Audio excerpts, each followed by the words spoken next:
Game changer movie ఎలా ఉంది? అమ్మా భయ్యా ఒక్కటి చెప్తున్నా, ఇంతవరకు నేను కోలుకోలే. సినిమా వేరే లెవెల్ భయ్యా. అసలు ఏంటి భయ్యా, అసలు రెండు కళ్ళతో చూస్తుంటే మామూలే లేదు తెలుసా సినిమా అయితే. అసలు నేను ఎక్స్పెక్ట్ చేసింది వేరు రామ్ చరణ్ గారి నుంచి. కానీ నేను ఎక్స్పెక్ట్ చేసిన దానికంటే 100 times ఉంది భయ్యా సినిమా. మామూలుగా లేదు, చాలా చాలా బాగుంది. అసలు గేమ్ చేంజర్ అంటే నేను ఏదో మామూలుగా 4 ఫైట్స్ ఉంటాయి, ఏదో రామ్ చరణ్ గారు డబల్ రోల్ అనుకున్నా కానీ ఒక రాజకీయ నాయకుడి గురించి కానీ, ఒక ఐఏఎస్ ఆఫీసర్ గురించి కానీ, ఒక డిఫరెంట్ కాన్సెప్ట్. నిజంగా ఒక ఐఏఎస్ ఆఫీసర్ తలుసుకుంటే రాజు ఇంత పెద్ద రాజకీయ నాయకుడు అయినా కూడా ఎక్కడ ఉండాలో అక్కడ ఉంటాడు, ఏ ప్లేస్ లో పెట్టాలో ఆ ప్లేస్ లో పెట్టే అసలు ఆ స్టోరీ నిజంగా అది రామ్ చరణ్ తప్ప ఇంకా వేరే హీరోకి అయితే అస్సలు సెట్ కాదు భయ్యా.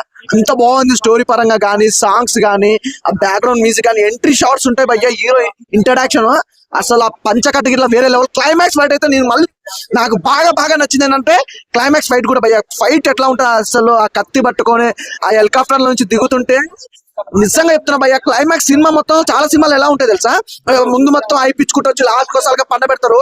ఈ సినిమా స్టార్టింగ్ నుంచి అయిపో వస్తూనే ఉంది భయ్యా, పెరుగుకుంటూ వెళ్ళిపోతూనే ఉంది అయిపో. అదే అయిపో క్లైమాక్స్ ఇస్తే ఎలా ఉంటది, 200 times ఇచ్చింది భయ్యా క్లైమాక్స్. స్టార్టింగ్ అయితే ఎంత ఎంజాయ్ చేసుకుంటూ పోతారో, ఫైట్స్ అయితే మామూలుగా లేదు.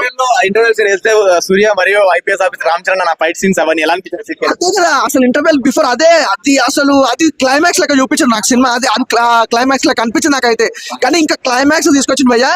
శంకర్ గారు మామూలు ఒక ఫ్లాప్ పడితే ఖచ్చితంగా ఇట్టు కొట్టాలన్న కసి ఉంటుందో ఏమో నాకైతే తెలియదు. కానీ సినిమా కలెక్షన్ల పరంగా కానీ, రామ్ చరణ్ గారి యాక్టింగ్ పరంగా కానీ, ఆ డబల్ రోల్ చేయాలన్నా కూడా, అలాంటి క్యారెక్టర్లు చేయాలన్నా, తెలుగు ఇండస్ట్రీలో రికార్డులు క్రియేట్ చేయాలన్నా మళ్ళీ రామ్ చరణే భయ్యా.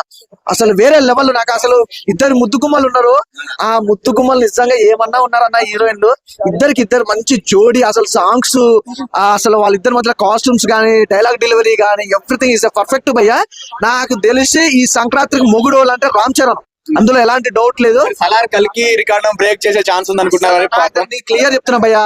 ఇప్పుడు రామ్ చరణ్ ఒక ఓన్లీ ఈ సినిమా ఒకటే రిలీజ్ అయితే కలెక్షన్లు ఏ సినిమా కూడా అసలు రాని కలెక్షన్లు వస్తాయి. కాకపోతే ఈ సంక్రాంతికి ఏంటంటే 2 సినిమాలు ఇంకా బాలయ్య బాబుది, వెంకటేష్ గారి సినిమా ఉంది కాబట్టి కలెక్షన్ల పరంగా ఏమన్నా కొద్దిగా ఇబ్బంది కావచ్చు. కానీ సినిమా అయితే ఖచ్చితంగా 100 to 200% మీకు న్యాయం జరుగుతుంది. ఇస్ బ్లాక్ బాస్టర్ సంక్రాంతికి. సో ఓవరాల్ గా ఒక మాటలో మూవీ ఎలా అనిపించింది బ్రో? రామ్ చరణ్ ఎలా అనిపించింది? లాస్ట్ క్లైమాక్స్ ఎమోషనల్ అయ్యారా మీరు?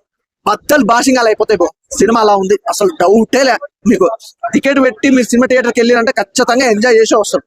ఎమోషనల్ అంటే ఉంటది భయ్య. అది ఏంటంటే మేము ఒక హైప్ లో చూస్తున్నాం కాబట్టి మేము అట్లా వెళ్ళిపోయినాం. కానీ ఖచ్చితంగా ఎమోషనల్, అది ఆ ఎమోషనల్ క్యారీ చేయాలన్నా కూడా కొంతమంది ఏడుస్తారులేండి, సెన్సిటివ్ వాళ్ళు ఉన్నా కూడా కొంతమంది ఏడుస్తారు. సినిమా అయితే చాలా మంచిగా అనిపించింది. Thank you.